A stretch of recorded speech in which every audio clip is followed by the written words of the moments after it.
You have to take some risks. How many of you are risk takers in the room? Oh, there's a lot of you. That's fantastic. Well, maybe you can train the rest of us. Because taking risks is really, really important. And the answer is always no unless you ask. Right? That's been my mantra this year, and I'm getting better at it. But even someone like myself who has the privilege of talking to you, I even have my moments where taking risks is like, I can't do it. And those of you who are under 30, now is the time to take those risks. It is so much harder to take risks when you have life partners, when you have babies, when you have invested in careers. You know, I wish I could step off the ledge and leave higher ed and just open my own something. I know, I'm trying, I'm working on it. But it's harder now. 46, a 10-year-old single mom, they have benefits, right? Invested. So if you don't have all of that stuff, now is the time to take the risk. Next slide. Be like Leonardo, not DiCaprio. Da Vinci. Does everybody know what this is? Vitruvian Man? So Leonardo da Vinci was curious. He had thousands of notebooks just because he wanted to try things out. And he wasn't just an artist. Like, he had engineering and architecture, a little ad hoc committee together, solve the problem. You can get unstuck at work by doing something like that. They'll see that you actually took some initiative to solve a problem that no one was paying attention to, and all of a sudden, they're like, wow, you did that? You're elevated, you become someone that people are now paying attention to for the right reasons. Because we can get attention for the wrong reasons as well. Next slide, please. Be a dragon. Where are my Game of Thrones people? Yes. So there is, do you guys remember Elena Terrell was telling, what's the blonde girl's name? Khaleesi. To be a dragon. She said, be a dragon, because everyone else is sheep. That's right, girl. Everyone else is sheep. Be a dragon. Stay in control, right? You never see that flame that comes out of the dragon all over the place. It's a controlled, focused fire that comes out of that mouth, right? Understand when to be aggressive. Everybody's like, don't be aggressive, be assertive. No, assertive has its place. Aggressive has its place. If you want to make those sales numbers, you have to be aggressive. If you want to get a promotion, assertive and sweet is not going to get it. You have to be aggressive. I'm not saying you beat people down, right? That's not the. So failure is data. And also, stop taking no for an answer, right? If you're going to take action, don't know it. Okay, you said no this time, but let me ask someone else. I'm not saying going over people's heads. That's different. That's inappropriate. But don't always take no for an answer. Sometimes people don't even, they're listening to react to you instead of listening to listen to you. So you have to be able to read the room, have a little emotional intelligence, and don't take no for an answer. What I did a little bit of a photo montage that I'm going to try to get through in 10 to 15 minutes. That gives you a little bit of a history of student activism and your place in it, and how you all, and when I say you, I mean college students, I mean young people, and how important you are to activism in this country, on your campus. I was all over the Daily Orange doing searches. So very quickly, again, I am from New York City. I am the Director of Strategic Initiatives for Student Affairs at John Jay College of Criminal Justice in Midtown Manhattan. Anybody here from New York? Everybody, of course. I started off in residence life. I used to be an RD. Then I went into new student orientation as one of the offices that falls under me. Who are my orientation leaders in here? Anybody? No? Okay, we need to talk. Y'all need to be applying for those jobs. We look for that in resumes. Anyway, that's a different talk. I also am in charge of all of the social media that's inward-facing to all of the students on campus. I'm in charge of commencement, Accepted Students Day. I have a peer ambassador leadership program as well.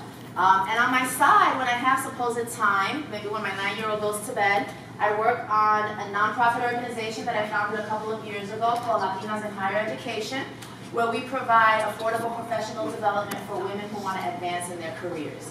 They don't have to be Latina. That just happens to be the niche that is attracted to what I do.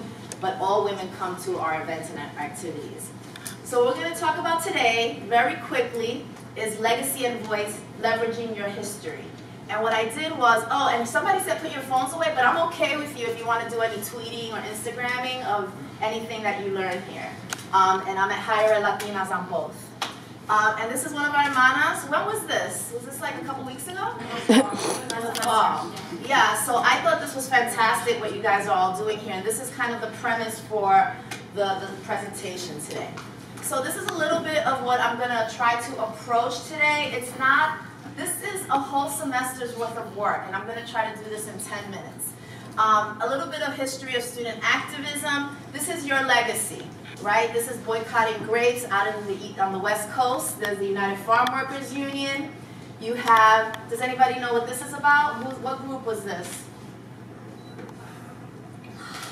The Young Lords? Are you guys familiar with it? Oh, we gotta get some Puerto Ricans up here. The Young Lords Party took over the Statue of Liberty in 1977, and they put up a Puerto Rican flag in protest for the fact that Puerto Rico was not independent. You have women have always been an active part of activism and different movements around our country. Those are the Young Lords women. This is, who's this? Dolores Huerta, she's part of the United Farm Workers. And this is Ella Baker, she's actually one of the founders of SNCC. Who knows what SNCC is? Just say it. Students for Non-Democratic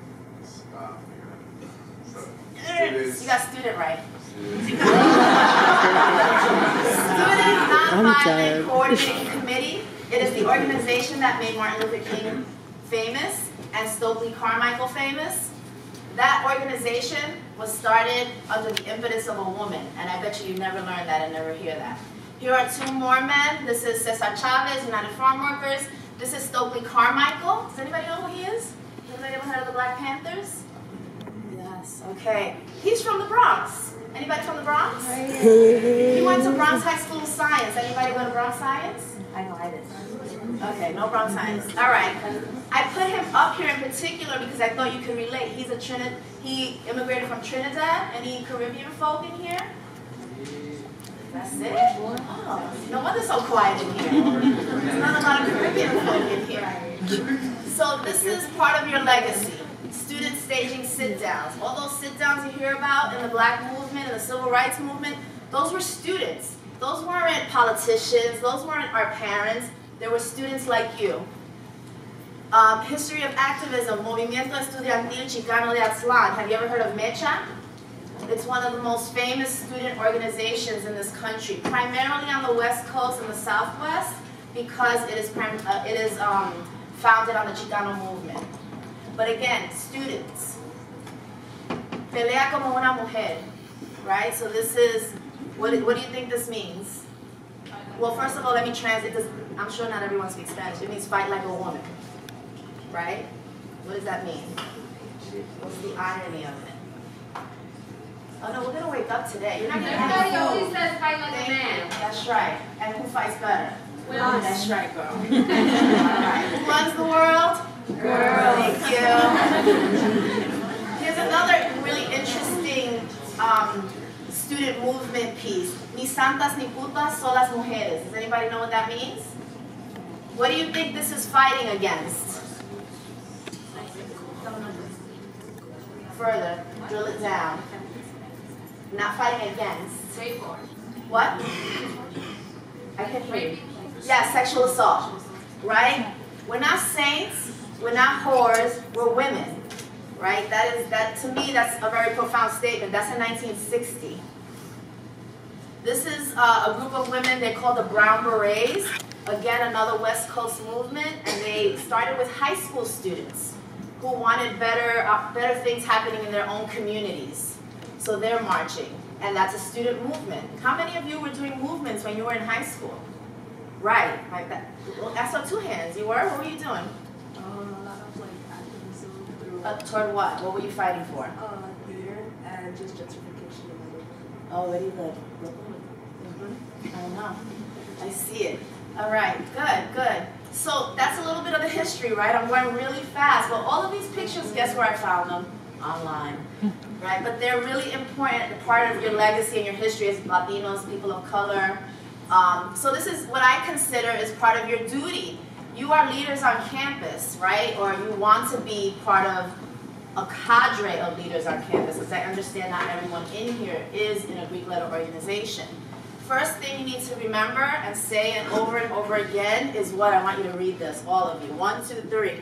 We are not a minority.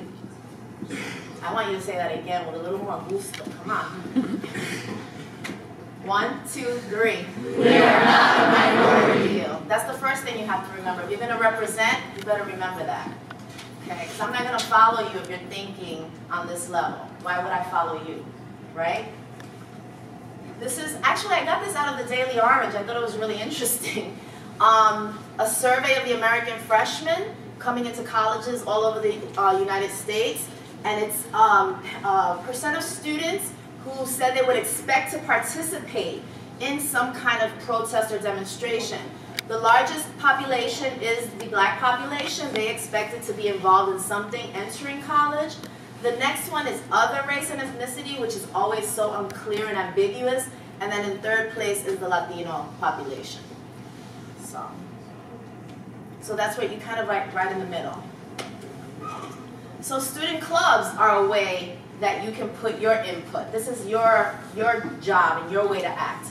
I just found this from 3 years ago. I guess the college Republicans said something, wrote a letter, and La Lucha responded to it. That is a form of activism. That is important for people to know that you have a voice, right? What's your voice? Interested in the type of leadership that you have to offer, that you're more than just the social piece of things. I invite you to look me up. I'm at Higher Ed Latinas. I do something every Monday called Power Move Monday. So if you want to stand out above the crowd in your career, in your job, in your classrooms, it's every Monday on Instagram. And you can find me at roseannesantos.com. Does anybody have any questions or anything else that they would like to share regarding the legacy, your voice, and political activism on campus? Well, thank you very much for having me.